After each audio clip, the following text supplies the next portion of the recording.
so we pray that this construction be truly an expression of Avodat Kodesh, holy work. And we pray that our workers will be blessed with safety and strength.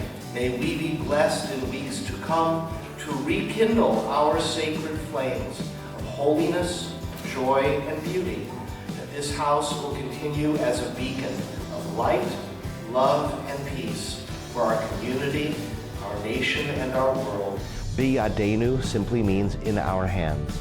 And it was an expression both of determination, of capacity, and of optimism that what we have been seeking to accomplish in this renovations project is doable, and we all had a role to play in bringing that dream about. Even more than enhancing the physical space, we've enhanced that spiritual dimension of who we are as a community. The very structure of the Bima, participatory music, closeness to the congregation, handicap accessibility, a less formal style of worship, it's all right there in what we'll see now moving forward to the future.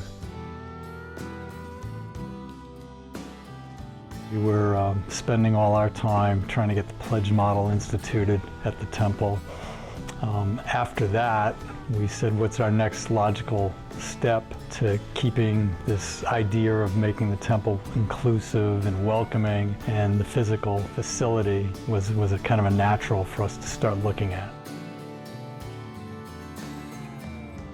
What we first worked on was, what don't we know? And what we didn't know was whether or not the congregation would support it and at what level. We started actually surveying the congregation to see whether or not they'd be interested in a renovation. The result of that process was a creation of, as we called it, a master plan, a wish list of all the great projects that we could potentially do as a renovation. The main priorities were to renovate the sanctuary, the social hall, the fellowship room. Once we made those determinations, the campaign cabinet was assembled. The purpose of the campaign cabinet was to put together a group of people who would have a good handle on a large piece of the congregation and get a good sense of determining the capability of fundraising.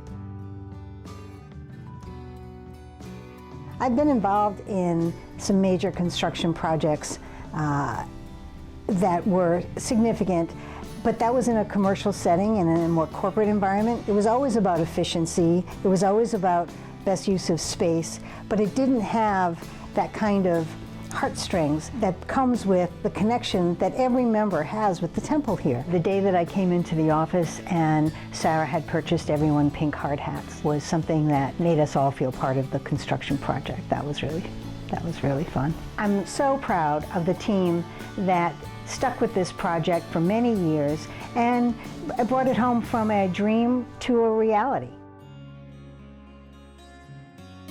First of all, it's a lot of work running a campaign over a long period of time. It's not instantaneous. It occurs in several different phases. I learned that we've got a lot of really passionate and committed and engaged people, and a lot of people contributing in a lot of different ways. It was more difficult, I think, than I imagined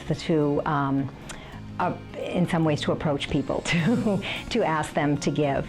And having the support of the cabinet was really wonderful. Looking forward to my daughter's bat mitzvah in the new space. I think many other families will choose to have their bar and bat mitzvahs here. It will be a beautiful space and really conducive to celebration. We're growing, and our programs are growing, and the place is very dynamic.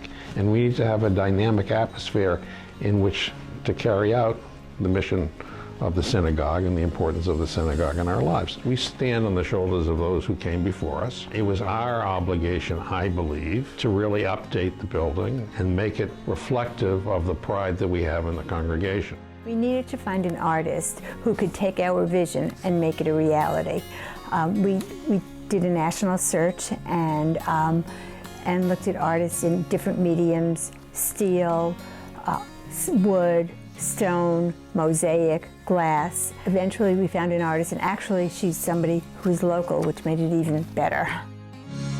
The ocean sounds Adonai, the ocean sounds its thunder, the ocean sounds its pounding above the thunder of the mighty waters. When we first came into the studio and we saw the glass being fused, it was awesome. It was inspiring. It was the first time that we could really see what this was going to look like. I had my first meeting with the committee in almost a year ago. It was Valentine's Day 2018, so it started with love. And I think that was a good omen. The theme was already given. They said we would like it to be about water. And my approach was really looking at water not just as a universally understood life-giving force, but also how does it relate to the Jewish faith. For me personally, it was really water as a synonym for God's blessings, how they flow, that even in the darkest time, it keeps flowing, it keeps giving.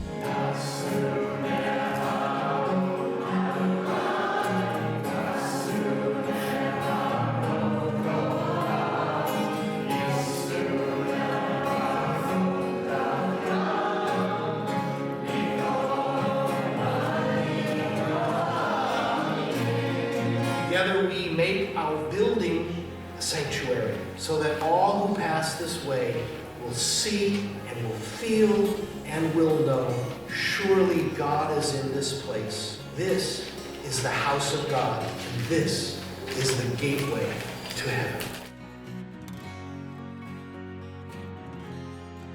This wasn't just a new bedroom, a master bath, or a kitchen renovation. This was building a house of God. And I think that moment really resonated. It's been especially enjoyable and emotional to really see this process really take shape. I think it will create a lot of energy for the temple. This was something that, again, spaced over 5, 6, 7 years taking through that. Numerous different boards is very gratifying. It will always connect me to Temple Emanu-El, so that's a wonderful, wonderful feeling. It's done in a way that wasn't very top down, it was very bottom up, which I believe in, wholeheartedly. This has really been a labor of love for many people, and it isn't just about new wallpaper.